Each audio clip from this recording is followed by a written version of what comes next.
လန်းကလှပတဲ့ကမ်းခြေတစ်ခုမှာစတင်ထားပါတယ်။ညဘက်ကမ်းခြေမှာပါတီလုပ်နေကြတဲ့ဆယ်ကျော်သက်လူငယ်တစုရှိပါတယ်။ပါတီပွဲအလယ်မှာကောင်လေးတစ်ယောက်ကပါတီမှာရှိတဲ့လူတိုင်းမိုဘိုင်းဖုန်းလုံးဝမသုံးရဘူးဆိုတဲ့စည်းကမ်းချက်တစ်ခုကိုသတ်မှတ်ခဲ့ပါတယ်။ဒါကြောင့်သူတို့ရဲ့မိုဘိုင်းဖုန်းအားလုံးကိုစုဆောင်းပြီးကားရဲ့နောက်ခန်းထဲမှာထည့်ထားလိုက်ပါတယ်။သိပ်မကြာခင်မှာကောင်လေးနှစ်ယောက်ကအချွဲကြီးတွေပြည့်နေတဲ့ကြီးမားတဲ့အလုံးခဲတစ်ခုကိုတည်လာခဲ့ပါတယ်။ဒါဟာဂျိုသားအုပ်တစ်လုံးနဲ့တူပါတယ်။ကောင်လေးတွေကဒီထူးဆန်းတဲ့အရာဝတ္ထုကိုကမ်းခြေနဲ့မလန့်မကမ်းမှာတွေ့ခဲ့တာလို့ပြောပါတယ်။သူတို့မသိလိုက်တာကတော့ဒီထူးဆန်းတဲ့အရာဝတ္ထုဟာနောက်တစ်နေ့နေထွက်လာတဲ့အခါအကြီးအကျယ်ဖြစ်စီမဲ့အရာတစ်ခုကိုယူဆောင်လာလိမ့်မယ်ဆိုတာပါပဲဒီလိုနဲ့နောက်တနေ့မနက်ခင်းရောက်လာခဲ့ပါပြီကီလီလို့ခေါ်တဲ့မိန်းကလေးတဦးကအရင်နိုးလာခဲ့ပါတယ်အဲ့ဒီမှာကီလီဟာသူ့ရဲ့ရီစားဂျိုနာကကီလီရဲ့အခင်ဆုံးတငယ်ချင်းချန်တာနဲ့အတူအိပ်ပျော်နေတာကိုတွေ့လိုက်ရပါတယ်ဂျိုနာကချန်တာနဲ့ဖောက်ပြန်နေတယ်ဆိုတာကီလီမယုံနိုင်အောင်ဖြစ်ခဲ့ရပါတယ်နောက်ထပ်ပန်းလို့ခေါ်တဲ့ကောင်လေးနဲ့သူ့ရီစားယွန်နီတို့ဟာကားရဲ့နောက်ခန်းမှာနိုးလာကြပြီးမာရှာကတော့ကမ်းခြေကကလတ်ထိုင်ပေါ်မှာအတီးတီးနိုးလာခဲ့ကြပါပြီနောက်တစ်ခန်းမှာတော့ကီလီဟာပင်လယ်ငှက်တကောင်အစာရှာနေတာကိုကြည့်နေတာကိုပြသထားပါတယ်အဲ့ဒီနောက်ရုတ်တရက်အဲ့ဒီငှက်ဟာ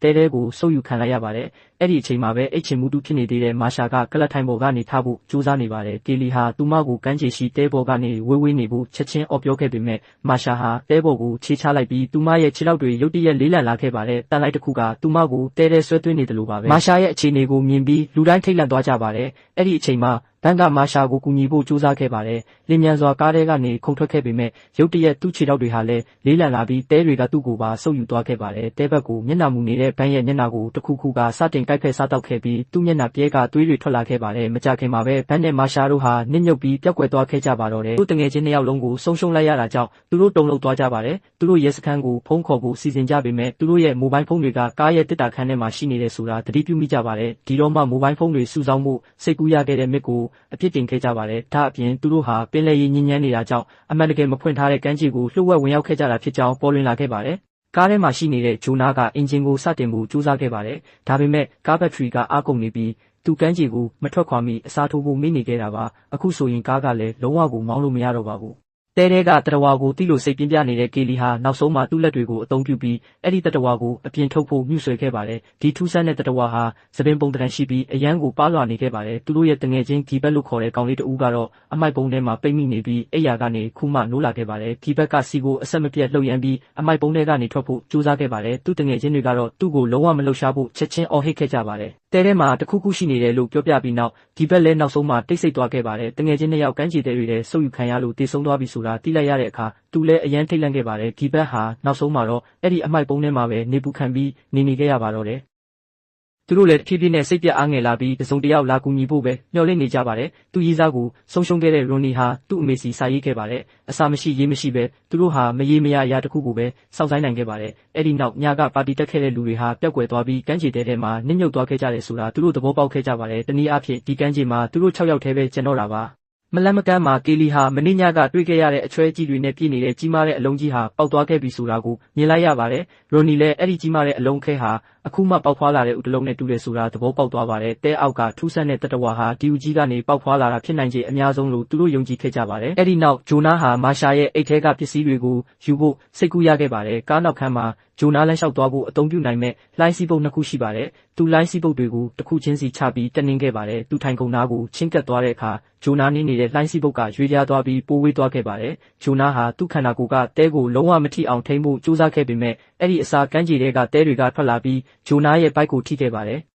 ကံကောင်းစွာနဲ့သူအသက်ရှင်ခဲ့ပြီးထိုင်ကုန်ပေါ်ကိုခုန်တက်နိုင်ခဲ့ပါတယ်။ဒါပေမဲ့သူ့ဘိုက်ကတော့တဲတွေလာထိလိုက်တာကြောင့်ဒဏ်ရာရသွားခဲ့ပါတယ်။ဂျိုနာဟာအစိတ်သင့်နေတဲ့လူတဦးလိုနာကျင်မှုကိုကြက်ကြက်ခံဖို့ခက်ခက်ခဲခဲကြိုးစားနေတာကိုတွေ့ရပါတယ်။သူ့ဘိုက်ကငါးတွေထောင်ပေါင်းများစွာအစိတ်ဆူးတွေနဲ့ထိုးခံရတယ်လို့ခံစားရတယ်လို့သူပြောပါတယ်။နာကျင်ခံစားနေရစဉ်ဂျိုနာဟာမာရှာရဲ့အိတ်ထဲကအရာတွေကိုဖွင့်လိုက်တဲ့အခါစီတူဘူးနဲ့အချိုရည်ချို့ကိုတွေ့ခဲ့ပါတယ်။အဲ့ဒီနောက်ဂျိုနာကသူ့တငယ်ချင်းတွေကိုတယောက်ပြီးတယောက်အချိုရည်တွေပြပေးခဲ့ပါတယ်မက်ဆီကိုအချိုရည်ပြလိုက်တဲ့အခါမမျှော်လင့်ပဲသူ့ဘေးကတစ်သားလက်ကင်အစွန်းနဲ့တိုက်မိပြီးပြုတ်ကျလူနီးနီးဖြစ်သွားခဲ့ပါတယ်ဂျိုနာရဲ့ဗိုက်တန်ရာကတဖြည်းဖြည်းပိုဆိုးလာပြီးပုတ်သွားခဲ့ပါတယ်နာကျင်နေတဲ့ဂျိုနာဟာကလတ်ထိုင်ပေါ်မှာပဲလဲလျောင်းနေနိုင်ခဲ့ပါတယ်သူတို့6ယောက်ဟာကမ်းခြေမှာဘလို့အသက်ရှင်ရပ်တည်နိုင်မလဲဆိုတာပိုပြီးစိတ်ရှုပ်ထွေးလာကြပါပြီ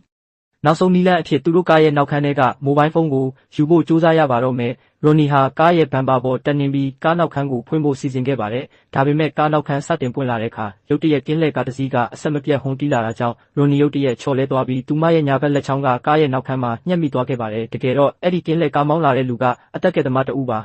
သူကကေလီနဲ့သူ့တငယ်ချင်းတွေဒီပိတ်ထားတဲ့ကမ်းခြေမှာဘာလုပ်နေကြတာလဲလို့အတိအကျမေးပါတယ်။ကေလီကဒီကမ်းခြေရဲ့တဲအောက်မှာတခုခုရှိနေကြောင်းပြောပြပါတယ်။မယုံတဲ့ကမ်းခြေဆောင်ကချက်ချင်းကားထဲကနေဆင်းလာခဲ့ပါတယ်။အံ့ဩစရာကောင်းတာကတဲတွေကအဲ့ဒီလူရဲ့ခြေထောက်ကိုမထိခိုက်နိုင်ခဲ့ပါဘူး။ဘာလို့အဲ့ဒီလူဒဏ်ရာမရပဲရှောက်သွားနိုင်တာလဲဆိုတာသူတို့စိတ်ရှုပ်ထွေးနေကြပါတယ်။ပေါ်လွင်ခဲ့တဲ့အရာကတော့သူဝတ်ထားတဲ့တရေဖက်နှက်တွေကသူ့ကိုတဲတွေရဲ့ရန်ကနေကာကွယ်ပေးထားတာဖြစ်နိုင်ပါတယ်။ကမ်းခြေဆောင်ကကေလီနဲ့မစ်ကိုသူ့စီဆင်းလာဖို့ပြောခဲ့ပေမဲ့သူတို့နှစ်ဦးစလုံးမဆင်းကျင်ခဲ့ကြပါဘူး။ဒါကြောင့်ကမ်းခြေဆောင်ကဒေါသထွက်လာပြီးငရုတ်ကောင်းမုံဖျန်းဆေးနဲ့ဖျန်းမယ်လို့ချိန်ချောက်ခဲ့ပါတယ်။အဲ့ဒီအချိန်မှာပဲကမ်းခြေဆောင်ရဲ့ကားတော့ကအမှတ်မထင်တဲပေါ်ကိုကျသွားခဲ့ပါတယ်။သူကားတော့ကိုကောက်ယူခဲ့ပေမဲ့သူ့လက်တွေချက်ချင်းလေးလံလာပြီးလုံးဝမလှုပ်ရှားနိုင်တော့ပါဘူး။သူ့လက်တွေတဲကိုစတင်ဆုပ်ယူခံရပါတော့တယ်။အသက်ကယ်သမားကသူ့လက်ထဲကငရုတ်ကောင်းမုံဖျန်းဆေးနဲ့တဲထဲကနေထွက်လာတဲ့အရာတွေကိုချက်ချင်းဖျန်းခဲ့ပါတယ်ဒါပေမဲ့ကံမကောင်းစွာနဲ့ပဲကမ်းခြေဆောင်ရဲ့လက်တစ်ဝက်ကိုဖျက်တောက်ခံလိုက်ရပြီးသွေးတွေအလွန်မင်းထွက်လာခဲ့ပါတယ်အဲ့ဒီနောက်သူလဲကျပြီးတဲဆုပ်ယူခံလိုက်ရပါတော့တယ်ဒီဖြစ်ရကြောင်းကေလီနဲ့သူ့တငယ်ချင်းတွေဟာဖနက်စီးပြီးဒီကမ်းခြေကနေထွက်ပြေးရမယ်ဆိုတာသဘောပေါက်ခဲ့ကြပါတယ်အဲ့ဒီနောက်ချန်တာကသူမရဲ့တပတ်ကိုမစ်စီပစ်ပေးခဲ့ပါတယ်ဒါပေမဲ့တစ်သားအဆုံးကရောရဲနေတာကြောင့်မစ်လဲကျသွားခဲ့ပါတယ်တဲပေါ်လဲကျသွားတဲ့မကူတဲထဲကအရာတွေကစတင်စားတောက်ခဲ့ပါတယ်သူ့ခြေထောက်တွေနဲ့လက်တွေကဖြည်းဖြည်းချင်းတဲထဲဝင်ရောက်နေခဲ့ပြီးသူ့တငယ်ချင်းတွေကဘာမှမလုပ်နိုင်ပဲကြည်နေုံသာရှိပါတော့တယ်ထိတ်လန့်တကြားအခြေအနေမှာကေလီဟာရုတ်တရက်ထူးခြားတဲ့စိတ်ကူးတစ်ခုရခဲ့ပါတယ်သူမကကားထဲမှာရှိနေတဲ့ချန်နာကိုတစ်သားဆုံးကိုပေးလိုက်ပြီးကေလီကအသက်ကယ်သမားရဲ့အိမ်ကနေကားပေါ်ကိုခုန်ချခဲ့ပါတယ်။အဲ့ဒီနောက်သူတို့ဟာရိုနီရဲ့ညှက်မိနေတဲ့လက်ချောင်းကိုထုတ်ပေးဖို့ကူညီခဲ့ကြပါတယ်။ရိုနီလွတ်သွားတော့မှသူမရဲ့ဒဏ်ရာရသွားတဲ့လက်ချောင်းကိုပေါ်ဝါအထူနဲ့ချက်ချင်းပတ်ပေးလိုက်ပါတယ်။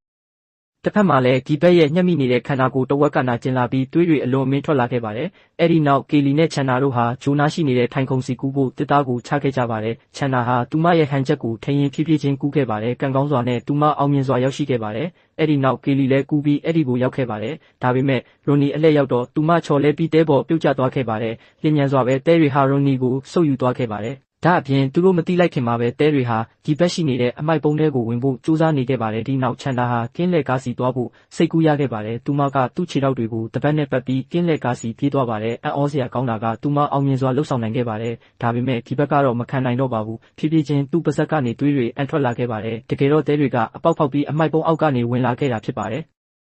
်အဲ့ဒီနောက်တဲကထွက်လာတဲ့ရေပွဲလိုလက်တံတွေဟာကားကိုလှုပ်ရမ်းလိုက်တာကြောင့်ချန်တာချော်လဲပြီးခေါင်းကိုထိခိုက်မိတာသတိလစ်သွားခဲ့ပါတယ်အခုကေလီနဲ့ဂျိုနာတို့ဟာချန်တာသတိပြန်ရလာတဲ့အထိစောင့်ဆိုင်နေုံသာရှိပါတော့တယ်ဒီလိုနဲ့ညရောက်လာခဲ့ပါတယ်သတိလစ်နေတဲ့ချန်တာဟာနောက်ဆုံးတော့သတိပြန်ဝင်လာပြီးကင်းလက်ကားပေါ်ကိုကြည့်လိုက်တဲ့အခါအသက်ကယ်လေးတစ်စင်းကိုတွေးလိုက်ရပါတယ်ချန်တာဟာအသက်ကယ်လေးကိုချက်ချင်းပစ်ချလိုက်ပြီးလေဖောင်းလာတဲ့အခါကေလီနဲ့ဂျိုနာကိုခေါ်ယူခဲ့ပါတယ်ကားစီရောက်တဲ့အခါဒဏ်ရာရနေတဲ့ဂျိုနာဟာအခြေအနေဆိုးရွားနေပါပြီအဲ့ဒီအချိန်မှာပဲရုတ်တရက်တဲကနေအေယာမရေပွဲလိုလက်တံတွေထွက်လာခဲ့ပါတယ်အဲ့ဒီလက်တံတွေဟာအမှောင်ထဲမှာတောက်ပနေတယ်လို့ပါပဲအဲ့ဒီနောက်လက်တံတွေကကေလီကိုစတင်တိုက်ခိုက်ပါတော့တယ်ကေလီဟာနောက်ဆုံးမှာတော့စိတ်ကူးတစ်ခုရခဲ့ပါတယ်။သူမကဓာတ်ဆီဖြည့်ထားတဲ့တိုင်ကြီးကိုယူပြီးတဲပြင်ပေါ်ပတ်ဖြန်းလိုက်ပါတယ်။ဒီတစ်ချိန်မှာတော့သူမဟာအဲ့ဒီကြောက်မက်ဖွယ်ရာကြီးကိုဖျက်ဆီးပစ်မှရတော့မယ်လို့ဆုံးဖြတ်ခဲ့ပါတယ်။ဒါကြောင့်မိချစ်ကနေမိညစ်ပြီးဓာတ်ဆီလောင်းထားတဲ့တဲပြင်ပေါ်ကိုပစ်ချလိုက်တဲ့အခါအဲ့ဒီအရာကြီးလည်းနောက်ဆုံးမှာမီးလောင်သွားခဲ့ပြီးကံကောင်းစွာနဲ့ကေလီဟာလည်းကားထဲဝင်ရောက်နိုင်ခဲ့ပါတယ်။တစ်ချိန်တည်းမှာဒဏ်ရာရထားတဲ့ဂျိုနာဟာသူ့ကိုယ်သူထပ်မံထိန်းထားနိုင်ခြင်းမရှိတော့ပါဘူး။သူလည်းတေဆုံးသွားခဲ့ရပါတယ်။ကေလီဟာသူ့လက်ကိုနောက်ဆုံးအကြိမ်နမ်းခဲ့ပါတယ်။ကားမမောင်းနိုင်တော့တဲ့ကေလီနဲ့ချန်နာတို့ဟာကားထဲမှာပဲစောင့်ဆိုင်ရင်းလက်လျှော့လိုက်ရပါတော့တယ်။နောက်တစ်နေ့မှာလူတဦးကရုတ်တရက်ကားပြက်တင်းပေါက်ကနေချောင်းကြည့်ပြီးသူတို့ကိုနှိုးလိုက်ပါတယ်။အဲ့ဒီလူကလက်တံတွေရဲ့အနှောက်အယှက်မရှိပဲတဲပေါ်မှာရက်နေနိုင်ပုံရပါတယ်။ဒါကိုမြင်တော့ကေလီနဲ့ချန်နာတို့လည်းဆင်းလာပြီးတဲပေါ်မှာရက်နိုင်ခဲ့ပါပြီ။နောက်ဆုံးမှာတော့အားလုံးထဲမှာသူတို့နှစ်ယောက်ပဲအသက်ရှင်လွတ်မြောက်ခဲ့တာပါ။ရုပ်ရှင်ကအဲ့ဒီထူးဆန်းတဲ့အရာတွေဟာတခြားကမ်းခြေတစ်ခုစီရေကူးသွားနေတဲ့မြင်ကွင်းနဲ့ဆက်သိမ်းသွားပါတယ်ကံမကောင်းစွာနဲ့အဲ့ဒီကမ်းခြေကလာရောက်လည်ပတ်သူတွေဟာနောက်ထပ်သားကောင်တွေဖြစ်လာတော့မှာပါ